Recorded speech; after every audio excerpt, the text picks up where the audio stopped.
Analyse the effects of the world war 2.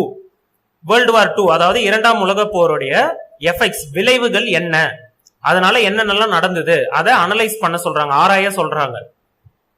Detail 2க்கான answer உங்க புக்ல page number 41ல இருக்கு. ரொம்ப ஈஸியான ஆன்சர், புரிஞ்சு படிச்சீங்கன்னா ஈஸியா எழுதிடலாம். எஃபெக்ட்ஸ் ஆஃப் த வார், வாரோடைய விளைவுகள் என்னன்னு படிக்க போறோம். New Jio political power alignment அப்படின்னா என்னன்னா, பவர்னா நம்மளுக்கு தெரியும் ஒருத்தவங்களுடைய வலிமை, அது அலைன் ஆயிடுச்சு, மாறிடுச்சு, வேற ஒரு பக்கம் திரும்பிடுச்சு அப்படின்றத இங்க மீனிங். ஜியோ பொலிட்டிக்கல்னா ஜியோகிராபி பொறுத்து அரசியல்ல இருந்த பவர். இப்ப அரசியல்ல இந்த கட்சி பவர் அதிகம், இந்த கண்ட்ரிக்கு பவர் அதிகம் அப்படின்லாம் சொல்லுவாங்க. அதே மாதிரி ஜியோகிராபிய வச்சு அரசியல்ல இருந்த பவர்லாம் சில நாடுகளுக்கு அலைன் ஆயிடுச்சு, சில நாடுகள் பக்கம் போயிடுச்சு. அதுதான் இந்த டாபிக்கான மீனிங். இந்த டாபிக்லாம் எக்ஸாம்ல நிச்சயமா எழுதுறதுக்கு ட்ரை பண்ணுங்க. நான் எல்லோ கலர்ல ஹைலைட் பண்ணிருக்கேன், கன்ஃபார்மா எழுதுங்க, நிறைய மார்க்ஸ் ஸ்கோர் பண்ணலாம். இப்ப ஆன்சரை பார்க்கலாம். World war 2 changed the world in fundamental ways. இரண்டாம் உலக போர் உலகத்துல ஃபண்டமெண்டலா அடிப்படையா இருந்த விஷயங்களை, அதோடைய வழிகளை, அதோடைய முறைகளை மாத்திடுச்சு. அதெல்லாம் எக்ஸாம்பிள் கொடுத்திருக்காங்க. The world was polarized. Polarizedனா டிவைட் ஆயிடுச்சுன்னு அர்த்தம், பிரிஞ்சிருச்சு. இன்டு எப்படி பிரிஞ்சிருச்சுன்னா ரெண்டு மெயின் பிளாக்கா, பிளாக்னா குரூப்னு எடுத்துக்கலாம், ரெண்டு பிரிவா பிரிஞ்சிருச்சு. Led by super power. Super பவர்ஸ்னா அந்த நாள்ல சில கண்ட்ரி தான் வேர்ல்டுலயே ரொம்ப சூப்பரான பவரான கண்ட்ரியா இருந்தது, ரொம்ப பவரான கண்ட்ரியா இருந்தது. அதுதான் சூப்பர் பவர்னு சொல்லுவாங்க. ரொம்ப வலிமை மிக்க கண்ட்ரியா இருந்தது. அதுல ஒன்னு யுனைடெட் ஸ்டேட்ஸ், இன்னொன்னு சோவியத் ரஷ்யா. அந்த காலத்துல இருந்த ரஷ்யாவுக்கு சோவியத் ரஷ்யான்னு சொல்லுவாங்க. சோவியத் ரஷ்யா பிரிஞ்சு இந்த காலத்துல இருக்கிற ரஷ்யா வேற.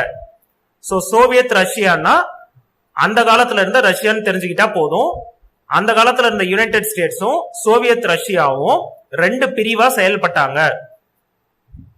அதான் இங்க கொடுத்திருக்காங்க. One led by United States, ஒரு பிரிவு, ஒரு குரூப் யுனைடெட் ஸ்டேட்ஸ் தலைமையிலையும், இன்னொரு group other by Soviet Russia தலைமையிலையும். அதுல யுனைடெட் ஸ்டேட்ஸ் பத்தி கொடுத்திருக்காங்க with pronounced anti communist ideology. ப்ரொனவுன்ஸ்ட்னா அவங்க அதை கடைபிடிச்சாங்கன்னு அர்த்தம், அதை ஃபாலோ பண்ணாங்க, அந்த விஷயத்தை தான் அவங்க சொன்னாங்க, மக்களுக்கு சொன்னாங்க அப்படின்றத இங்க மீனிங். Anti communist ideology. ஐடியாலஜினா சித்தாந்தம். சித்தாந்தம்னா ரொம்ப சிம்பிளா சொல்லணும்னா அவங்க ஃபாலோ பண்ற மெத்தடுன்னு அர்த்தம். என்ன மெத்தட் அவங்க ஃபாலோ பண்ணாங்கன்னா கம்யூனிஸ்ட் கொள்கைக்கு எதிரா. ஆன்டி கம்யூனிஸ்ட்னா கம்யூனிசம்க்கு எதிரா. ரொம்ப சிம்பிளா பார்த்தோம்னா ரஷ்யா அந்த காலத்துல கம்யூனிசம் கொள்கையை ஃபாலோ பண்ணாங்க. அப்ப அமெரிக்கா அவங்களுக்கு எதிரா இருந்தாங்கன்னா அந்த கொள்கைக்கு எதிரா இருந்திருப்பாங்களா, ரஷ்யாவுடைய கொள்கைக்கு எதிரா இருந்திருப்பாங்களா, அதுக்கு பேர் தான் ஆன்டி கம்யூனிஸ்ட் ஐடியாலஜி. கம்யூனிஸ்ட்னா கம்யூனிசம் கொள்கையை ஃபாலோ பண்றவங்கன்னு அர்த்தம். சிம்பிளா கம்யூனிசம்னா நம்ம ஏற்கனவே நிறைய டைம் பார்த்துட்டோம், மக்களை விட கவர்மெண்ட் கிட்ட ரொம்ப பவர் அதிகமா இருக்கும். கவர்மெண்ட் கிட்ட தான் மக்களுடைய சொத்து எல்லாம் இருக்கும். கவர்மெண்ட் தான் அதை பிரிச்சு ஏழை மக்களுக்கு எல்லாம் பிரிச்சு கொடுப்பாங்க. கவர்மெண்ட் கிட்ட ரொம்ப கண்ட்ரோல் அதிகமா இருக்கும். அதுதான் கம்யூனிச கொள்கை சிம்பிளா சொல்லணும்னா.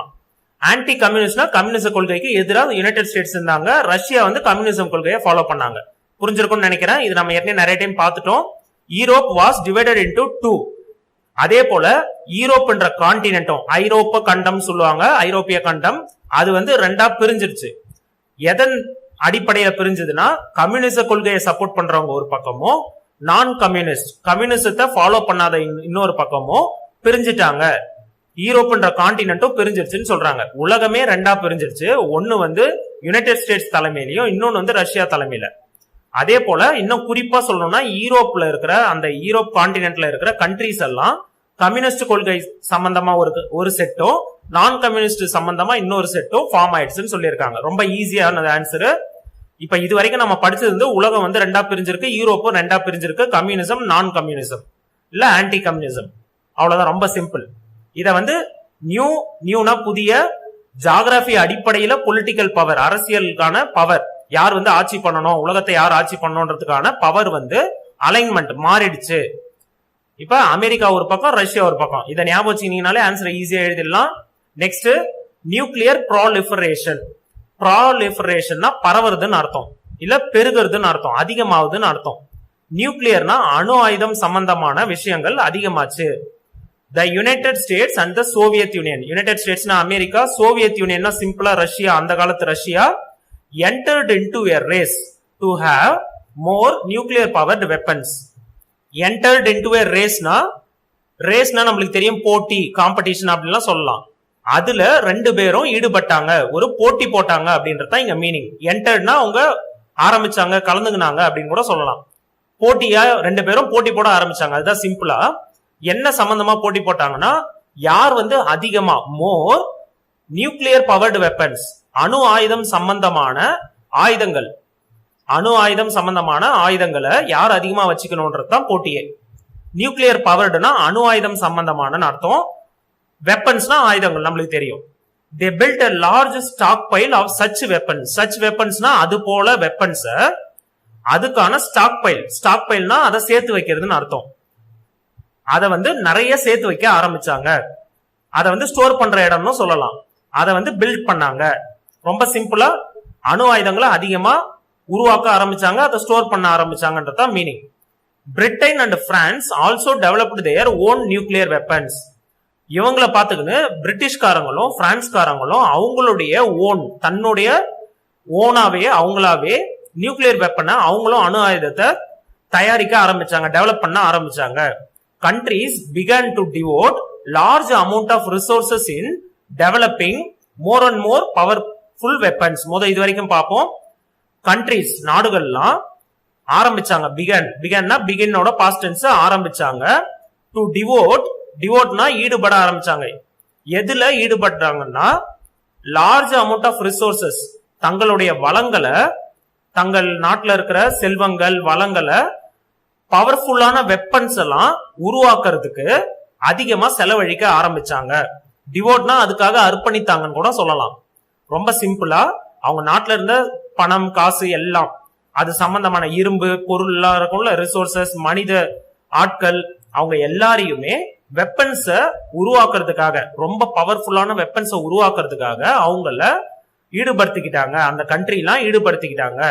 அந்த வெப்பன்லாம் எதுக்காகனா, கிரேட் டிஸ்ட்ரக்டிவ் பவர். அந்த வெப்பன்ஸ்க்குலாம் மிக அதிகமான அழிக்கக்கூடிய பவர் இருந்தது.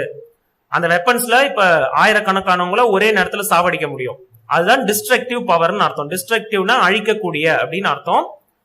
இப்ப நிறைய நாடுகள் ஆரம்பிச்சாங்க. என்ன ஆரம்பிச்சாங்கன்னா, நியூக்ளியர் பவர்டு வெப்பன்ஸ ரொம்ப பவர்ஃபுல்லா உற்பத்தி பண்றதுக்கு ஆரம்பிச்சாங்க. அதுக்காகவே தங்களை அர்ப்பணிச்சுக்கிட்டாங்க, டிவோட் பண்ணிக்கிட்டாங்க. And defence spending sky rocketed in many countries. நிறைய ஆயுதங்களை உற்பத்தி பண்ண ஆரம்பிச்சா என்ன ஆகும், அவங்களுடைய பாதுகாப்பு துறைக்காக அவங்க செலவு பண்ற தொகை.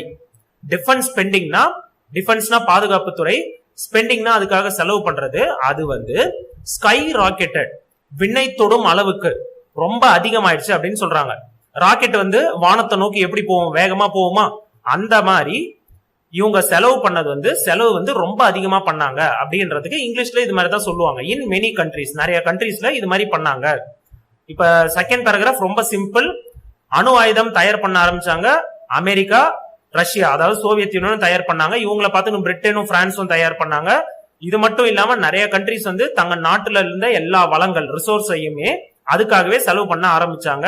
அதனால அவங்களுடைய பாதுகாப்பு துறைக்கான செலவும் ரொம்ப அதிகமாயிடுச்சு. புரிஞ்சிருக்கும்னு நினைக்கிறேன். Next, international agencies. இன்டர்நேஷனல்னா உலக அரங்கில் அப்படின்னு சொல்லலாம். உலகத்துல ஃபுல்லா இருந்த ஏஜென்சிஸ், ஏஜென்சிஸ்னா அமைப்புகள். ரொம்ப சிம்பிளா பாத்தீங்கன்னா, இப்ப ஐநா சபையெல்லாம் இருக்குல்ல, அதெல்லாம் அது சம்பந்தமான பாயிண்ட்ஸ் எல்லாம் இப்ப இங்க கவர் ஆகும். The mistakes of a weak and ineffectual League of Nations.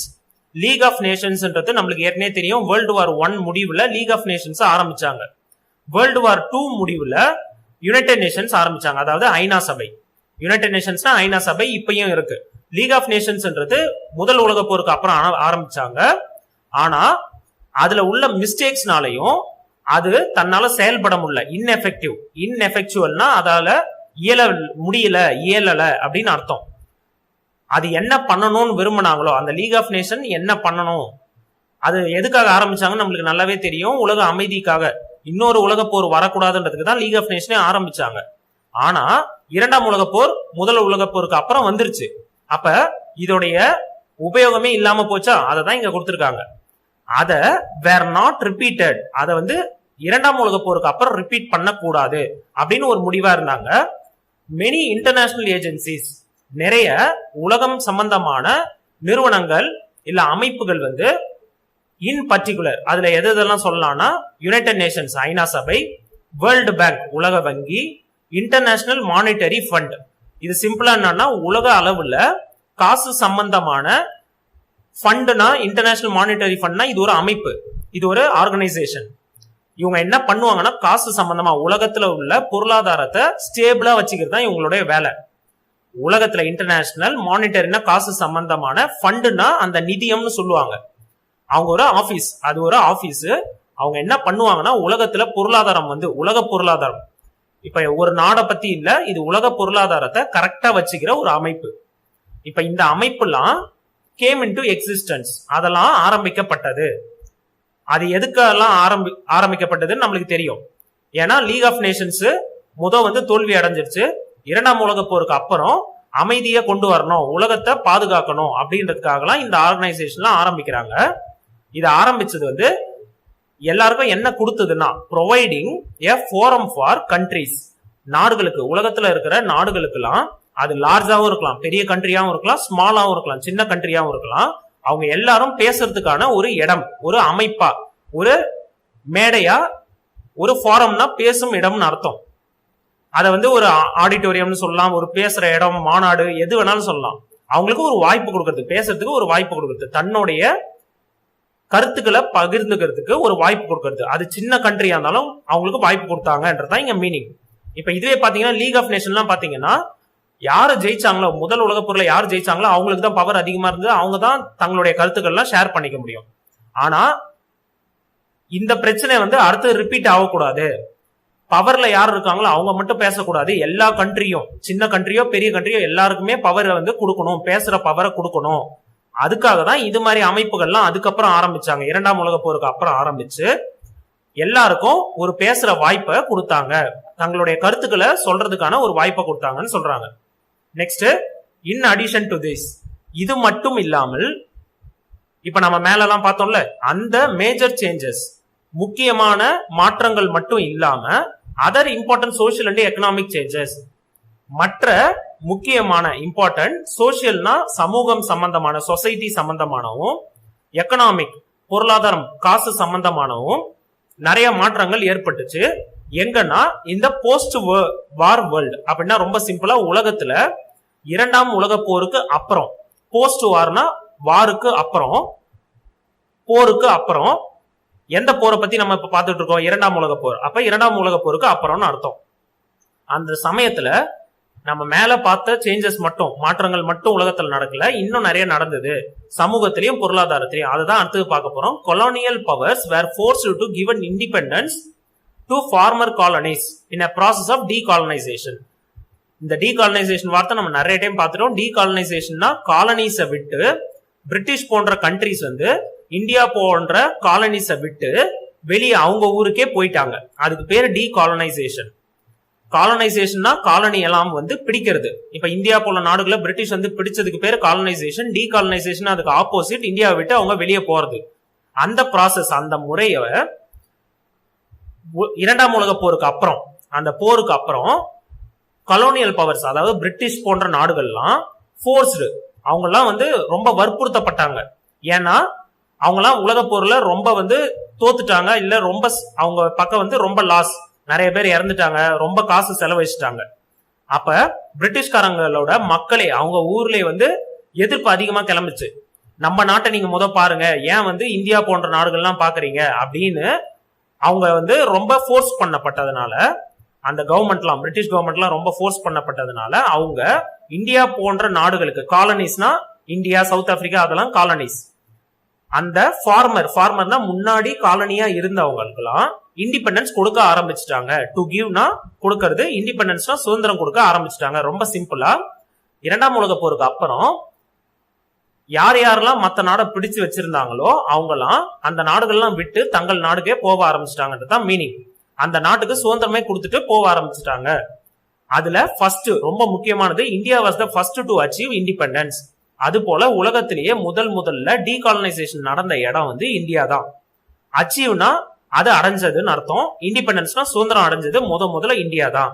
In subsequent years, அடுத்தடுத்த வருஷங்கள்ல தீஸ் நியூலி இண்டிபெண்டன்ட் நேஷன்ஸ், அதாவது 1947 1950 அந்த வருஷங்களுக்கு அப்புறம், சப்சிக்வெண்ட் இயர்ஸ்னா அதுக்கு அடுத்தடுத்த வருஷங்கள்ல புதுசா சுதந்திரம் அடைந்த நாடுகள், நேஷன்ஸ்னா நாடுகள், began to make their voices heard, அவங்களுடைய தங்களுடைய கருத்துக்கள், வாய்ஸஸ்னா இங்க வந்து அவங்களுடைய குரல்னு அர்த்தம் கிடையாது, அவங்களுடைய கருத்துக்களை வந்து வெளி உலகுக்கு, அதாவது உலக அரங்குல, இன்டர்நேஷனல்னா உலகம் சம்பந்தமான அர்த்தம், அரீனானா அரங்கம். இப்ப உலகத்துல ஐநா சபை அது மாதிரி அமைப்பெல்லாம் நம்ம மேல பார்த்தோமா, உலக வங்கி, இன்டர்நேஷனல் மானிட்டரி ஃபண்ட், அது மாதிரி அமைப்புல போயிட்டு இந்த புதுசா சுதந்திரம் அடைஞ்ச நாடுகள்லாம் போய் பேச ஆரம்பிச்சாங்க. ரொம்ப சிம்பிளா போய் பேச ஆரம்பிச்சாங்க, தங்களுடைய கருத்துக்களை போய் சொல்ல ஆரம்பிச்சாங்க. முதல்ல வந்து இந்தியா போன்ற நாடுகள்லாம் பிரிட்டிஷ் கீழே அடிமையா இருந்ததுனால தங்களுடைய கருத்துக்களை போய் வெளியே சொல்ல முடியல. அத வந்து இப்ப அவங்களால சொல்ல முடியுதுன்றதுதான் இங்க point. Next, women started entering the labour force in greater numbers. உமன்னா பெண்கள் நம்மளுக்கு தெரியும். ஸ்டார்டட் தொடங்குனாங்க, எதுக்காக, எதை தொடங்குனாங்கன்னா entering the labour force. Labour ஃபோர்ஸ்னா சிம்பிளா அவங்க வேலை செய்ய ஆரம்பிச்சாங்க, வேலையெல்லாம் சேர ஆரம்பிச்சாங்க. லேபர் ஃபோர்ஸ்னா என்ன மீனிங்னா, ஃபோர்ஸ்னா நம்மளுக்கு தெரியும் படை, ஆர்மிலாம் ஃபோர்ஸ்னு சொல்லுவாங்க, போலீஸ் ஃபோர்ஸ் அப்படிலாம் சொல்லுவாங்க. லேபர்னா தொழிலாளர்கள், அவங்களுடைய அமைப்பு, தொழிலாளர்களுக்கான ஒரு கூட்டம், அதுல போய் சேர ஆரம்பிச்சாங்கன்னு தான் மீனிங். சிம்பிளா சொல்லணும்னா உமன் பெண்கள்லாம் வந்து வேலையில சேர ஆரம்பிச்சாங்க. இன் கிரேட்டர் நம்பர்ஸ்னா அதிக அளவுல பெண்கள் வேலையில சேர ஆரம்பிச்சாங்க, அவ்வளவுதான் பாயிண்ட். லேபர் ஃபோர்ஸ்னா இப்ப தொழிலாளர்கள் சொல்லலாம், சிம்பிளா வேலை செய்யறவங்க, அவங்க எல்லாம் வந்து லேபர் ஃபோர்ஸ் சொல்லுவாங்க. Societal notions of stable social relations, example வந்து மேரேஜ், ஃபேமிலி எல்லாம் சொல்லுவாங்க. சொசைட்டல் நோஷன்ஸ், நோஷன்ஸ்னா கருத்துன்னு அர்த்தம். சொசைட்டினா நம்மளுக்கு தெரியும் சமூகத்துல இருக்கிற கருத்துக்கள். ஆஃப் ஸ்டேபிள், ஸ்டேபிள்னா நிலையான, சோசியல் ரிலேஷன்ஸ் சமூக ரிலேஷன்ஸ்னா பந்தங்கள். அதெல்லாம் எதுல, மேரேஜ் மூலமா ஹஸ்பண்ட் அண்ட் ஒய்ஃப், சில்ட்ரன், அது மாதிரி எல்லாம் பந்தம் வருமா, சொந்தங்கள் பந்தங்கள்லாம் வருமா ஃபேமிலியில. அதெல்லாம் வந்து சேஞ்ச் ஆக ஆரம்பிச்சிருச்சு. ஏன்னா முதல்லாம் பெண்களை அடிமைப்படுத்தி அவங்கள வந்து அடிமை போலதான் நடத்தினாங்க. ஆனா போக போக பெண்கள்லாம் வேலை செய்ய ஆரம்பிச்ச உடனே, அவங்களுக்கு தனியா சம்பளம் கிடைக்க ஆரம்பிச்ச உடனே அவங்க தன் சொந்த காலில் நிக்க ஆரம்பிச்சிட்டாங்க. எக்கனாமிக்கலி இண்டிபெண்டன்ட், தங்களுடைய ஹஸ்பண்டையோ அப்பாவையோ சார்ந்து இருக்கணும்னு பெண்களுக்கு அவசியம் கிடையாது. இதுக்கப்புறம் அவங்க எக்கனாமிக்கலி இண்டிபெண்டா ஆக ஆரம்பிச்சதுனால மோர் அண்ட் மோர் உமன், நிறைய பெண்கள் வந்து அது மாதிரி ஆக ஆரம்பிச்சதுனால ஃபேமிலி, மேரேஜ், அது மாதிரியான விஷயங்கள்லாம் ஏற்கனவே சொல்லப்பட்ட ரூல்ஸ்லாம் மாற ஆரம்பிச்சிருச்சு. ரொம்ப சிம்பிளா வந்து பெண்களை அடிமை போல வச்சிருந்த முறை வந்து மாறி பெண்களுக்கு சுதந்திரமான வாழ்க்கை கிடைச்சதுன்றதுதான் கடைசி பாயிண்ட். புரிஞ்சிருக்கும்னு நினைக்கிறேன்.